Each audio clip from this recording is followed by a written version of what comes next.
This video is brought to you by Squarespace. From beautiful design templates and custom domains to full-blown e-commerce, email campaigns, powerful analytics, and now scheduling that you can set up in minutes, Squarespace is the place to go for all of your website needs. I owe you an apology.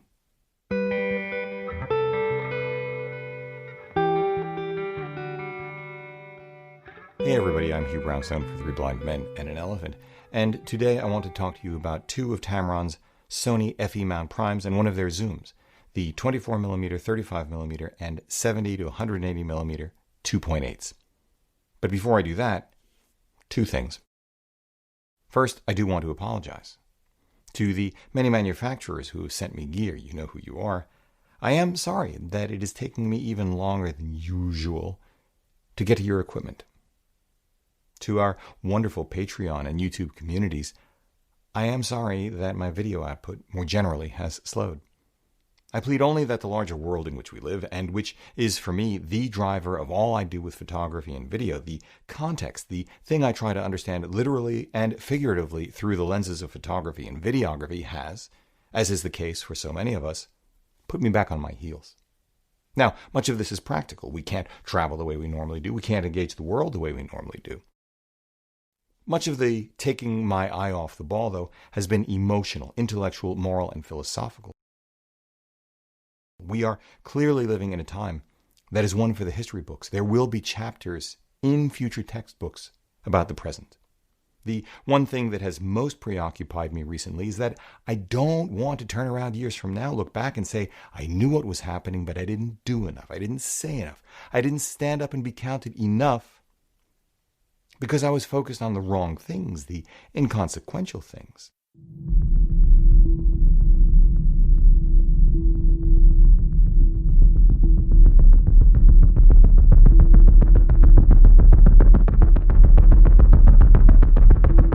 Each of us has our own notion of what that means. I'm still sorting it out, but literally every morning these days, I wake up determined to do something, even one tiny thing, that is a positive contribution to our political and or health discourses.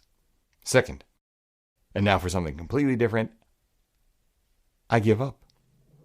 So many of you ask for gear advice, portfolio reviews, mentoring, and the like. Of course, I love interacting with our YouTube, Patreon, Instagram, and Twitter communities. It is a joy.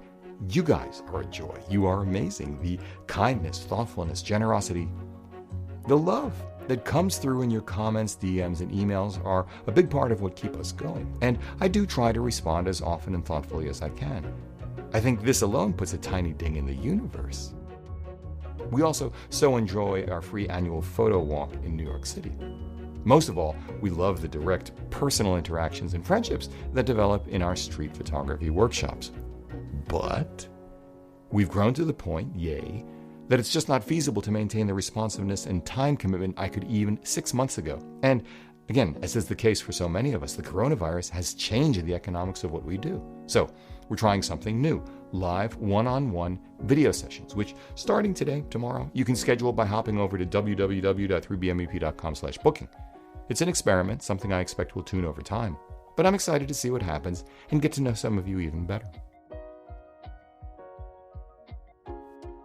Now, this is a different kind of review for me, a story really about how just a few photographs changed my view of an entire brand, yet at the same time affirmed my sense of how the industry has evolved. But to tell you that story, we have to go back to the 1970s when, once upon a time, third-party lenses were terrible.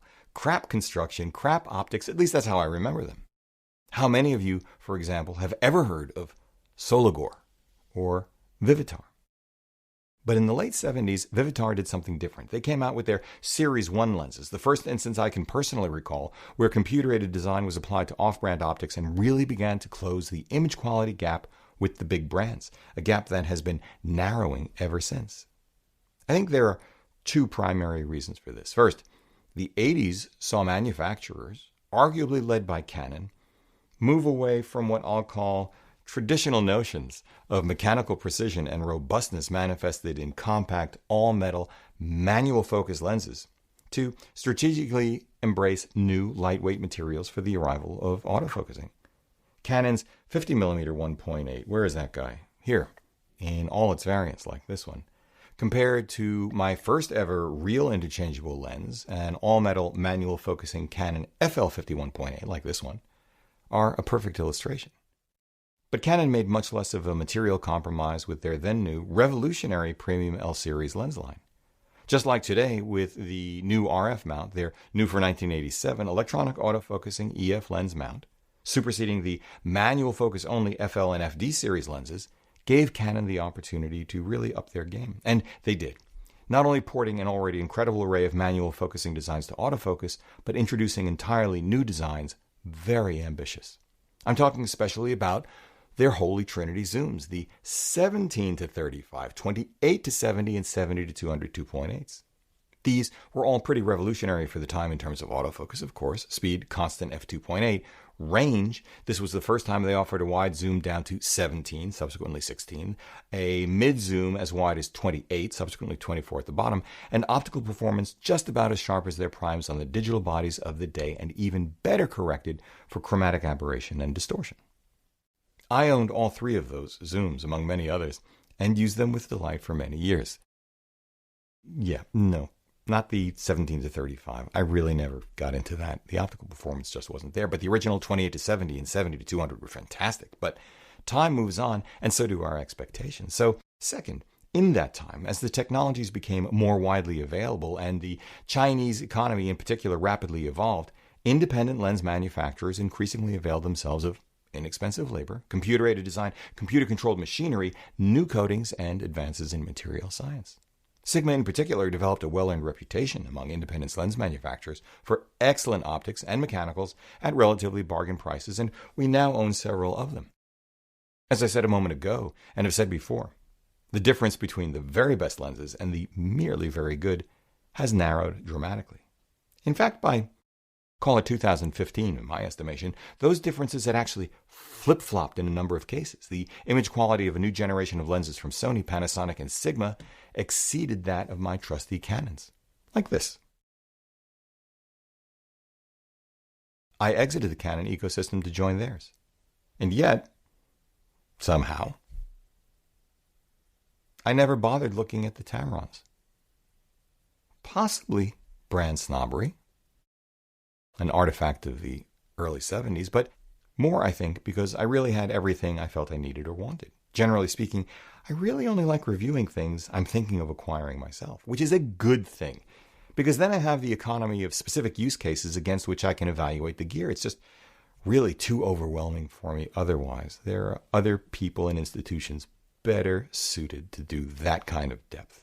Now, the primary reason my lack of interest in Tamron changed, frankly, is because Claudia and I bumped into a friend of mine at a trade show last year and learned that she had joined Tamron. This was reason enough for me to give Tamron, beginning with a couple of their primes, a closer look.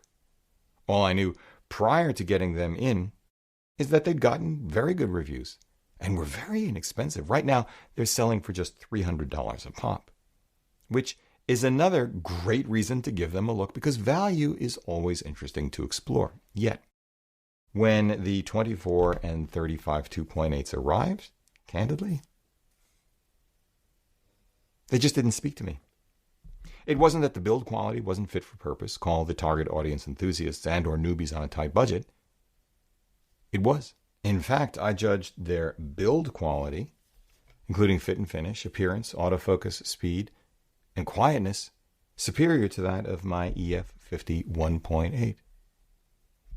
It isn't that the fields of view didn't do it for me either.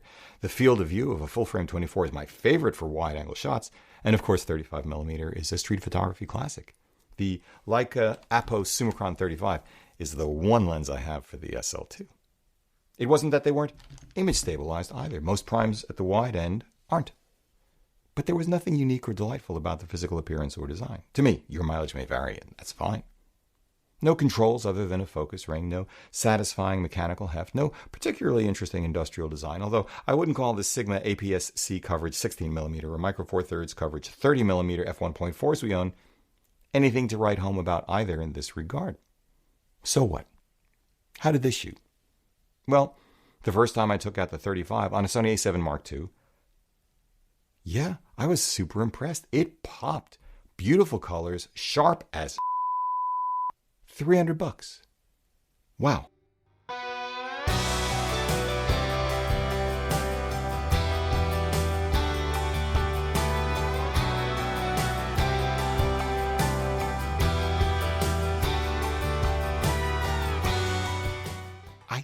think it's a steal.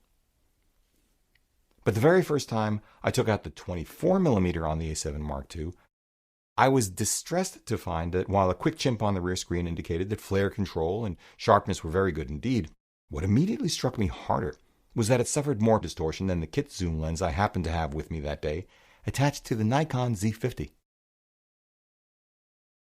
Possibly a reasonable compromise for most people, I guess, especially given the price, but really, in this day and age? Maybe I thought to myself I hadn't turned on the lens corrections, but I had. Maybe I got a bad copy. Possibly. Probably not. In any event, as current events around us became weirder and weirder, as I've already explained, my priorities shifted, and I simply put both Tamrons back on the shelf. I put most things back on the shelf, and figured I'd give the 24 in particular another go at some point when I might be in a better frame of mind to test more fully, possibly reach out to Tamron to ask about another copy. Then, a few weeks ago, a review copy of Tamron's new $1,200 70-180 2.8 arrived on my doorstep as well. I felt guilty about all the reviews I haven't done. So, with the arrival of this lens, I finally decided to force myself to find beauty and interesting things within a half-mile walking radius of our home here in the suburbs. Yeah, it's time to whittle away that video backlog. I took out the 24 again, mounted it this time to a Sony A7R4, along with the 70-180 2.8, and Sony's $1,500 FE 70-200 f4 for comparison, and headed out the door. I think the Sony f4 is an outstanding lens, and to my way of thinking, a better reference standard than the $2,600 2.8 G Master because of size and price. I'll link to my review of the Sony 70-200 4 in the show notes below, and up above here if I remember. Anyway, when I returned an hour or so later, I opened up the images on Lightroom, and that is when everything changed. Let me show you. Though, before I do, I want to give a shout out to the good folks at Squarespace and thank them for making this episode possible. With their elegant layouts, click, drag, and drop interface, customization tools, excellent support, and more, Squarespace makes it a cinch for photographers and content creators, really any small to mid-sized businesses in any industry, to have an outsized presence on the web, and that has never been more important than now. Squarespace can literally have you up and running in minutes with a beautiful website and custom URL tailored to the way you want to present yourself. They really understand what it takes to build your online identity and grow your business. When you're ready to move beyond your basic site, Squarespace has you covered with their fully integrated and extensible platform. We know. Not only do we use Squarespace for our production company, blog, documentary, and personal photography sites, but we've integrated email blasts and commerce. We book our street photography workshops, sell our Streets of New York book, and just now have set up scheduling for those new one-on-one live video sessions I mentioned earlier, all through Squarespace. It just works. Not a systems admin in sight. Which doesn't mean I don't have questions, but again, Squarespace's customer service is terrific. So, hop over to squarespace.com/Hugh for a free trial and get an extra 10% off your first website or domain purchase when you're ready to really give it a go by using the discount code Hugh at checkout. Again, that's squarespace.com/Hugh and discount code Hugh at checkout. Thanks, Squarespace. Here's the thing about the Tamron 24. This shot, this one shot, made me forget about distortion or any other quibbles I had with the 24. The distortion in this instance doesn't matter. It isn't noticeable for this particular kind of image, but the sharpness does, and it is extraordinary. Once again, this lens pops. I didn't need to pixel peep. I saw it immediately, got swept up by it immediately. It is an instance where the sharpness supports the emotional impact I was after, a kind of hyper-reality of an unreal but completely real moment. Now, will the 24's rendering appear to some of us as clinical? I've no doubt it will. Same with the 35. But as the photographer who created the image, as the person who had specific ambition and vision for it, I will tell you that the image knocks my socks off, and I did not expect that. I don't think there is a camera lens combination out there, irrespective of price, that would have done dramatically better. We're talking a $300 lens, a moisture-resistant lens at that, though. Then again, this time it was attached to the $3,200 61-megapixel Sony A7R4, and I don't really know what moisture-resistant means. If I were shooting architecture, the 24's distortion would make a difference. I wouldn't recommend it for that genre of photography because I'm not interested in a piece of glass I know I'm going to have to correct every single time. But for this kind of image, especially at the price, the Tamron 24 2.8 is proof enough for me, after already having a great experience with the 35 2.8, that Tamron has done something extraordinary with this new Prime series. Now, if they could just do this at f2 for $50 or $100 more, I know, very piggy, but hold that thought. Next, the zoom. This first set of images was shot with the Tamron and Sony 70-200 f4 on the a7R4. That's our model Lore, by the way, a pleasure to work with. You can find her on Instagram at lore.models. We used ProPhoto's B10 to augment the ambient light, but hold that thought for another video. This second set of images, same gear, different location, ambient light only. Third set, also ambient light only, this time comparing the Tamron on the Sony to the stellar Fujifilm XF50-1 42.8 actually on the 26 megapixel APS-C X-T4. But hold that thought too. The great thing about real-world testing is that it is the real world where we actually shoot for clients and for ourselves. The bad thing about real-world testing, as opposed to test scenes, MTF charts, and the like, where invariably the camera is mounted on a tripod, the lens is manually focused, and you have the right time to ensure the light and settings are consistent, is repeatability, especially critical when testing one lens against another. In the real world, a slight change in ambient light, a tilt of the model's head, and suddenly the catch light in the eye disappears. IAF in one shot selects one eye, and the next shot it selects another, and suddenly, especially when both lenses are shot wide open, but one's maximum aperture is a full stop slower than the other, and you choose to switch shutter speed rather than ISO to compensate, you may not be able to use eyelashes, my usual go-to, to evaluate differences in sharpness. Luck of the moment, operator skill, and minute differences in camera lens interaction play bigger roles very often in the final image than differences in lens IQ per se.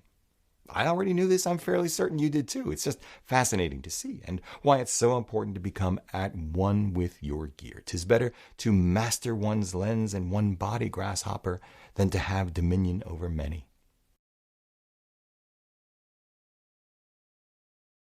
More enjoyable too. And then,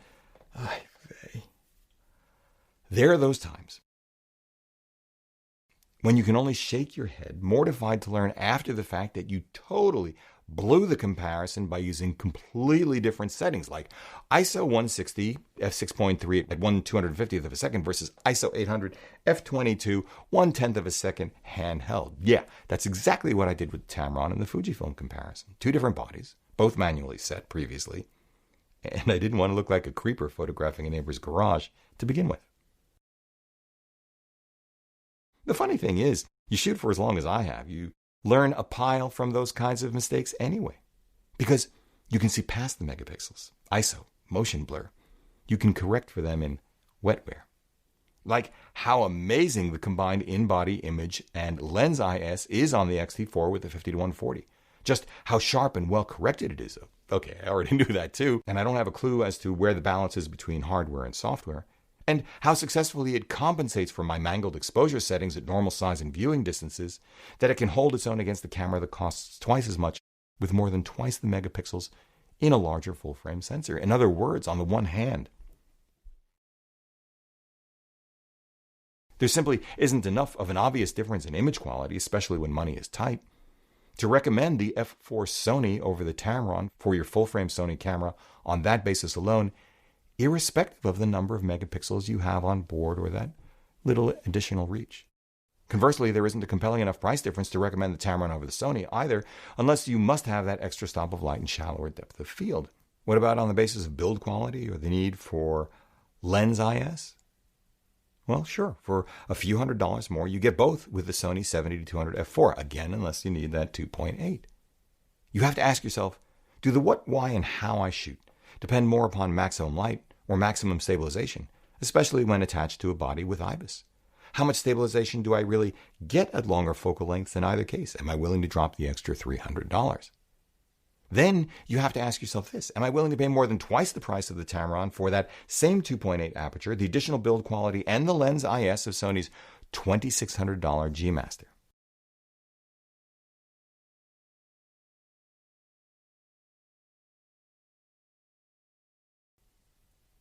On the other hand, If you haven't settled into the Sony system yet, let's say you're contemplating the move into mirrorless from another brand and a Trinity 2.8 mid-long zoom is your first port of call, the XF5140 on the XT4 makes a pretty compelling case that you shouldn't assume that full frame is the be-all, end-all. I admit this combination talks to me in a way the 70-180 on any Sony body does not. Though, yes, the newest Sonys will likely get a higher percentage of shots in focus than the XT4, though that gap has narrowed dramatically too. Even Sonys don't get it right 100% of the time. Which leaves us where, precisely, as I wrap this up? Well, how about here? Let's hand it to Tamron. I just haven't seen this particular set of trade-offs quite so dramatically cast at prices, especially for the primes that make them all but untouchable at the price. Most viewers, as I said, will perceive differences in sharpness, where those lenses excel, well before they will notice field curvature, distortion, or chromatic aberrations. Though, again, I do wish they made those primes in f2 or 1.8, and I do wish the in-camera distortion and chromatic aberration corrections were better. It's not that you can't get shallow depth of field at 2.8 either, as I've already shown you, but f2 can be meaningfully, artistically significant, and that speed is, what is this, the second or third time I'm saying this? An advantage of primes over zooms. Were they to offer these lenses slightly faster, I'd recommend them unreservedly to anyone who wants to understand the joys of primes, architecture notwithstanding. As for the 70-180, I think lens IS is especially important as the field of view narrows, and hand-holding a longer lens can quickly become tiring.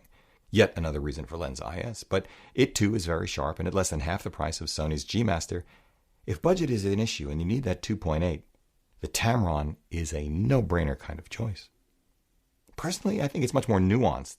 If you open up your options to include the crop sensor XF50-140, it lets in just as much light as the Tamron, is image stabilized, has a real aperture ring, yay, offers superior build quality and image quality in ways that matter to me, and while giving up a little depth of field at the shallow end of the pool, it is equivalent to that of the Sony 70-200 f4 actually, with even a touch more top end, and gives up a couple of ounces in weight at just 100 more than the Tamron. It is, in my book, a compelling alternative even when surrendering surface area, ultimate autofocus capability, and a lot of megapixels to the Sony a7R4. Still, in the end, it's easy to recommend any of the three Tamron lenses to the budget-conscious among us already committed to Sony, depending on use case. I think primes are always the better place to start one's photographic journey. They teach you to see the specific fields of view and are almost always sharper and faster than zooms, but that 70-180 is quite sharp and incredibly versatile. Without surrendering light gathering, as I said, or depth of field to the primes. This is not usually the case, and ironically makes the 2.8 primes a slightly tougher sell, if you have the money for the zoom and need that particular reach on the long end. Really, though, they serve two different sets of needs. The chromatic aberrations and distortions of these Tamrons will be too much for some of us, but as I said, most people probably won't notice. Color me impressed. But the real takeaway is that all of the gear I've mentioned make the case that more than ever, yes, it's about the gear, but no, it's not about the gear, it's about the people. If you've got the eye, the energy, if you show up in the right place at the right time, you can get the shot with any of them at a level of quality and price unheard of just a blink of an eye ago, if you take the long view. And that is that. Thanks again to Squarespace.com for making this episode of Three Blind Men and an Elephant possible. For all of your website needs, if you're a small or mid-sized business, a solopreneur, Squarespace is the place to go. Get your free, no-strings-attached 14-day trial at www.squarespace.com/hugh. And if at the end you decide you really love it and are ready to go for it, save 10% by using the discount code HUGH at checkout.